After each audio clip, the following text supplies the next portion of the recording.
क्योंकि तीनों अप्रतिम, मतलब इनमें से शुंठी और त्वक तो लगभग हर कोई उपयोग कर चुका, करते भी होंगे आप, कोई बहुत बड़ी बात। तो हमारी बॉडी के अंदर जैसा, हम यदि फर्स्ट पिक्चर को यदि ध्यान करें तो डाइजेस्टिव सिस्टम में जैसे ही हमारे आया क्या, आहार आहार आने के बाद वहां पर से लिवर के जूसेस और पेंक्रियास के जूसेस आते हैं। और ये लिवर और पेंक्रियास के जूसेस जो होते हैं, यदि मैं आयुर्वेद में कहूं तो मैं इन्हें अग्नि के अधिष्ठान पे, जाठ अग्नि के बाद में पंच महाभूताग्नियां जो रहती हैं, पंच महाभूताग्नियों के अधिष्ठान होते हैं। तो पंच महाभूताग्नियां प्रॉपरली जब काम करती हैं तो हमारी बॉडी में मेटाबॉलिज्म प्रॉपर, और जब मेटाबॉलिज्म प्रॉपर होता है तो ग्लूकोज क्यों बच जमा होकर रहेगा, फैट जो रहेगा वो एक्स्ट्रा मात्रा में क्यों हमारी बॉडी में डिपॉजिट होगा। तो उनके लिए ये मधुनाशिनी, शुंठी और त्वक जैसे सप्लीमेंट्स का इस्तेमाल कर सकते हैं। मधुनाशिनी सीधे लिखा है ना, मधुनाशिनी, जो शरीर की मधुरता को नाश करने वाली होती है, कम करने वाली होती है। तो डाइजेस्टिव सिस्टम को प्रॉपर करता है, इसलिए it promotes the weight loss, हमारी बॉडी के वेट को कम करने में, क्योंकि ये हेल्दी शुगर लेवल को मेंटेन करता है। तो हेल्दी शुगर लेवल जब मेंटेन होगा तो ग्लूकोज ग्लाइकोजन में कन्वर्ट नहीं होगा, ग्लाइकोजन में कन्वर्ट नहीं होगा तो फाइनली वो फैट में कन्वर्ट नहीं होगा और डिपॉजिट नहीं होगा, और डिपॉजिट नहीं होगा तो हमारी वेट कभी भी बढ़ेगा नहीं, वेट लॉस होगा।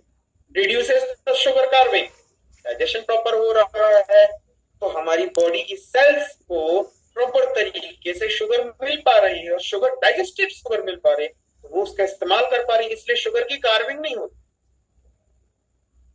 शुगर है हमारी बॉडी में प्रॉपर मात्रा में, लेकिन वो यदि सेल्स को नहीं मिल पा रही है तो शुगर की कार्विंग होगी ना। लेकिन यदि हमारी बॉडी के शुगर का प्रॉपरली सेल्स तक पहुंचने का सिस्टम प्रॉपर बन गया तो वहां पर शुगर की कार्विंग नहीं बनती। इसके कारण it manages the stress and the anxiety. क्यों? वही शुगर कार्विंग वाला ब्रेन है, ब्रेन किसी चीज से कॉम्प्रोमाइज नहीं करता। ब्रेन और हार्ट दो चीजें ऐसी हैं, और एक तीसरी किडनी, ये तीनों कॉम्प्रोमाइज नहीं करते हैं। इनको जितनी मात्रा में ब्लड चाहिए, जितनी मात्रा में शुगर चाहिए, चाहिए मतलब चाहिए, बच्चों जैसे जिद करने लगते थे, मुझे चाहिए चाहिए चाहिए, मैंने कहा मुझे शुगर चाहिए तो चाहिए, मुझे ब्लड चाहिए तो चाहिए, नहीं मिला तो फिर ये रोने लग जाते हैं, वो रोने लग जाते हैं, तो फिर हमें दुनिया भर की बीमारियां जो मिलती है, क्यों? ब्रेन के तो रोने पे फिर आपको पता है फिर तो आईसीयू पकड़ना पड़ता है। तो इट मैनेजेस द स्ट्रेस, तो उसकी शुरुआत कहां से दिखती है? यदि ब्रेन रोना शुरू हो रहा है ना तो दिखता है स्ट्रेस की तरह, एंजाइटी की तरफ, हम थके हैं, चिड़चिड़ा रहे हैं। क्यों? क्योंकि ग्लूकोज नहीं मिल रहा है। कभी आपने गौर किया है कि जब आपको भूख लग रही होती है तब आपको चिड़चिड़ाहट जल्दी आती है?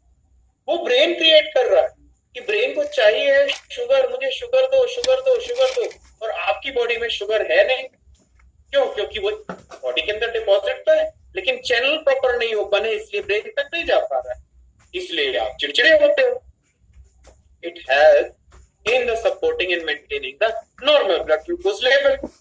और सीधी सी बात है कि जितनी जरूरत है उसको, जिनको जरूरत है उन तक पहुंचा देता है, इसलिए ग्लूकोज लेवल को मेंटेन करता है, क्योंकि ब्लड के अंदर बचने नहीं देता है।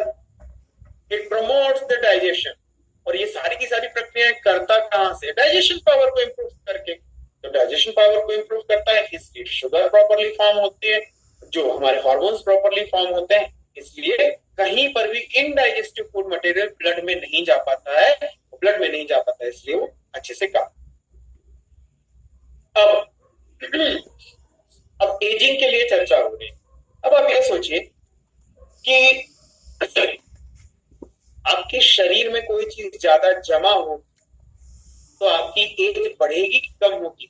सीधी सी बात है, आपकी एज ऑटोमेटिकली कम हो जाएगी, क्योंकि जमा होती जा रही है ना मैडम।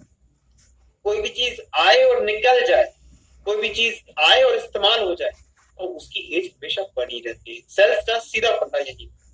तो सेल्स में यदि शुगर ज्यादा मात्रा में रहे, सेल्स के चारों तरफ शुगर ज्यादा मात्रा में यदि रहती है तो उसकी एज को कम कर देती है, उसकी एज को घटा देती है। यानी उस सेल्स के मरने के लिए बॉडी के अंदर शुगर लेवल का ज्यादा होना किसी भी सेल के मरने के लिए, किसी भी टिश्यू के मरने के लिए पर्याप्त जिम्मेदार।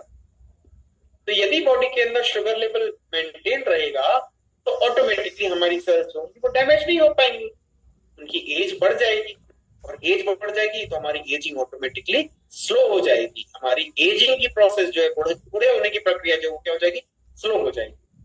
तो प्यूरिफाइज द ब्लड, वही है, इम्प्योरिटीज को ब्लड में जाने ही नहीं देता है, डाइजेस्टिव सिस्टम को बढ़ा देता है, इसलिए प्यूरिफाइज द ब्लड, और इसी कारण से वो हमारे ब्लड के नॉर्मल ग्लूकोज लेवल को मेंटेन बनाए रहता है, and that is why it improves the neural function. और नर्व्स का भी काम है, नर्व्स के चारों तरफ यदि ग्लूकोज या कोलेस्ट्रॉल का लेवल जमा हो जाता है ना, तो नर्व्स अपने सेंसेस को प्रॉपरली ले नहीं पाते। दूसरा आता है शुंठी, पचाना है तो शुंठी खाना है, पचाना है तो शुंठी खाना है। पाचन के लिए यदि कुछ सबसे अच्छा है तो वह है शुंठी, इसके अंदर पर्याप्त मात्रा में एंटीऑक्सीडेंट्स होते हैं। I don't know it has been written here और नॉट, बट इसमें पर्याप्त मात्रा में एंटीऑक्सीडेंट्स होते हैं। ये हमारी बॉडी को इतना पोटेंट बना देती है कि बैक्टीरिया जो होते हैं वो आते हैं और शुरुआत में स्टमक लेवल पे वहीं पर ही खत्म हो जाते हैं। It is gastro protective effect. इसकी बहुत अच्छी बात ये है ये एक तरफ तो भूख को बढ़ाती है और दूसरी तरफ ये होती है क्या, ठंड, ये होती है मधुर, अपने कर्मों से मधुर होती है। तो मधुर होने के कारण ये टिश्यूज को प्रॉपरली मेंटेन करती है, तो इसलिए ये भूख को बढ़ाती है लेकिन एसिडिटी को नहीं बढ़ाती, इसलिए गैस्ट्रो प्रोटेक्टिव होती है। एंटी ओबेसिटी होती है, भूख को बढ़ा रही है यानी पचाने की क्षमता को बढ़ाएगी, किसी भी चीज को डिपॉजिट नहीं होने देगी, इसलिए ओबेसिटी में ये हेल्पफुल होती है। ओबेसिटी नहीं होने देती, किसी भी व्यक्ति ओबेस नहीं हो रही। यदि कोई व्यक्ति शुंठी का प्रॉपर तरीके से सेवन कर रहा है तो उसका मोटापा हो ही नहीं पाएगा क्योंकि पचा ले रहा है। एंटी इंफ्लेमेटरी प्रोसीजर को होने नहीं देती है बॉडी के अंदर, क्योंकि डाइजेशन सिस्टम को मेंटेन कर ले रही है, इसलिए टिश्यू डैमेज यदि कहीं पर हो रहे हैं तो उनकी सूदिंग, उनकी हीलिंग जल्दी कराती है। It helps in the supporting the maintaining, सीधी सी बात है, डाइजेस्टिव सिस्टम को अच्छा कर रही है, इसलिए ब्लड ग्लूकोज लेवल बढ़ा रहेगा। जितना ग्लूकोज जिस टिश्यू में जाना चाहिए उतना ग्लूकोज उस टिश्यू में प्रॉपर चैनल से पहुंच जाएगा। इतनी प्रक्रिया का कार्य करता है क्या शुंठी। जो लिया है उसको पचाने के लिए अग्नि को बढ़ाना, और अग्नि को बढ़ा के इतना भी ना बढ़ने देना कि वो हमारे शरीर का नुकसान कर सके। इसके साथ साथ जो भी चीज हमने ली है उसको पचा के जिस कोशिका तक, जिस ऊतक तक पहुंचना था, जिस टिश्यू तक पहुंचना था उस तक पहुंचा के उसको रिवाइटलाइज कर दे और उसके ग्लूकोज लेवल को मेंटेन बना के रखे, ताकि हमारी बॉडी प्रॉपरली स्ट्रक्चर्ड बनी रहे, एजिंग हमारी ये भी कम कर। तीसरा आता है त्वक। देखने से ही पता हो रहा है कि ये जो है ये जो है ये त्वचा है, ये त्वचा है, जिस पौधे से इसको लिया जाता है ये उसकी त्वचा है, इसका नाम रखा गया है क्या, त्वक। ये त्वक जो होती है ये हमारे लिवर को बहुत ही ज्यादा एनहेंस करती है, हमारे पेनक्रियाज वाले पार्ट को एनहेंस करती है, हमारे इंटेस्टाइन के एब्जॉर्प्शन को एनहेंस करती है। इसके अंदर पर्याप्त मात्रा में एंटीऑक्सीडेंट्स होते हैं, जिसके कारण ये पूरे डाइजेस्टिव सिस्टम को इस तरीके से चैनल को प्रॉपर क्लीन कर देती है कि उन चैनल्स के क्लीन होने की वजह से जिस जगह पर जो जाना था वो सीधे तरीके से जा पाता, और सीधे तरीके से जब जा पाता है तो कहीं पर डिपॉजिट नहीं होगा, और डिपॉजिट नहीं होगा तो अपने टिश्यूज को प्रॉपर फॉर्म करने के लिए उनको जो जो चीजें चाहिए प्रॉपरली पहुंचा देगा वहां पर। It help in supporting and maintaining the normal blood glucose. तो वो बहुत हद तक हमारे ग्लूकागोन्स को, बहुत हद तक हमारे पैंक्रियाटिक सेल्स को इंड्यूस करता है कि आप अपने सीक्रेशंस को प्रॉपरली मेंटेन करके रखो भाई, प्रॉपर फॉर्म करोगे तभी आप ग्लूकोज लेवल को मेंटेन कर पाओगे। तो बीटा सेल्स को प्रमोट करता है कि नहीं तुम बीटा सेल्स हो, तुम्हारा जो काम है तुम्हें प्रॉपरली करना है, ऐसा कहता है। और एंटीऑक्सीडेंट पर्याप्त मात्रा में इसके अंदर होने की वजह से ये शरीर की एजिंग की प्रोसेस को कम करता है और एज को बढ़ाता है, युवा रखता है सेल्स को, कोशिकाओं।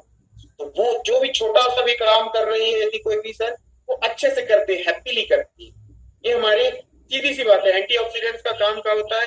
एंटीऑक्सीडेंट्स केवल हैप्पी सेल्स डेवलप करते हैं, तो हैप्पी सेल्स डेवलप करने का काम करती है। तो इंफ्लेमेटरी हैप्पी सेल्स बन जाएगी, तो जब भी इंफ्लेमेशन यानी शरीर के अंदर किसी प्रकार के घाव लग रहे हैं या सूजन आदि हो रही है, तो उन सबको कम कर देती है। सेल्स हमारी हैप्पी है।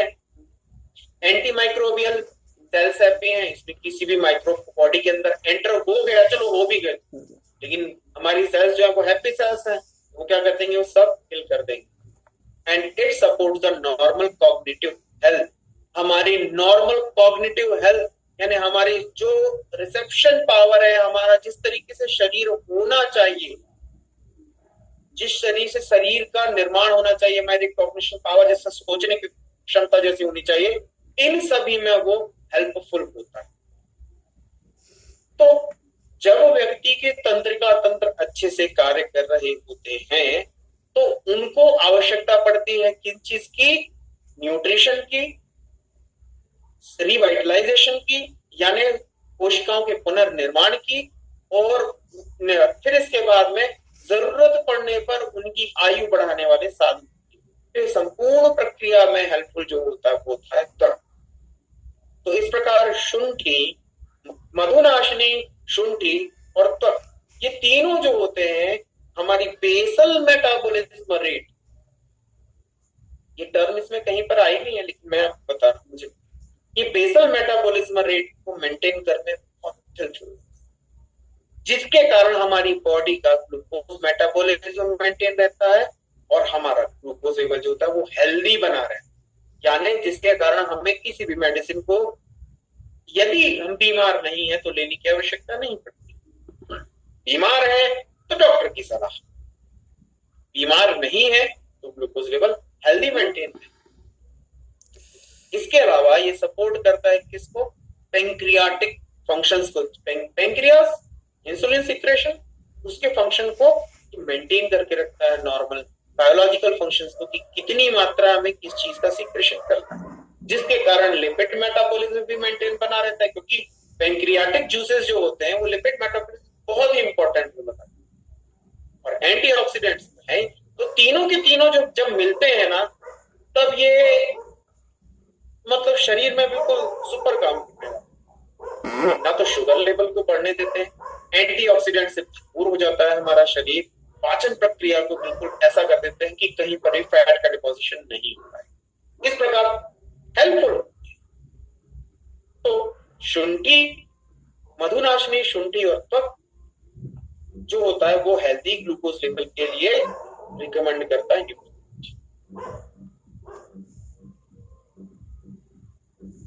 Next please. इनके अंदर बात करें तो जिम्नेमिक एसिड, जिंजिरॉल एंड पॉलीफेनॉल ऐसे केमिकल्स होते हैं, या इनके एक्सट्रैक्ट में जो चीजें होती हैं वो ये होती हैं। तो जिम्नेमिक एसिड, जिंजिरॉल और पॉलीफेनॉल जो होते हैं ये मधुनाशिनी, शुंठी और त्वक के एक्सट्रैक्ट में से निकालते हैं, जो कि हमारी बॉडी के ग्लूकोज लेवल को मेंटेन करती है, ऐसा स्टडीज कहती है। तो स्टडीज कहती हैं कि जिम्नेमिक एसिड यदि किसी चीज में है, जिंजिरॉल किसी चीज में है, पॉलीफेनॉल किसी चीज में है, तो ब्लड ग्लूकोज लेवल को नॉर्मल मेंटेन करने में हेल्पफुल होगा। साथ ही ये हमारे फैट मेटाबॉलिज्म में, जिसके कारण लिपिड प्रोफाइल हमारा नॉर्मल मेंटेन रहता है, उसमें भी हेल्पफुल होता है।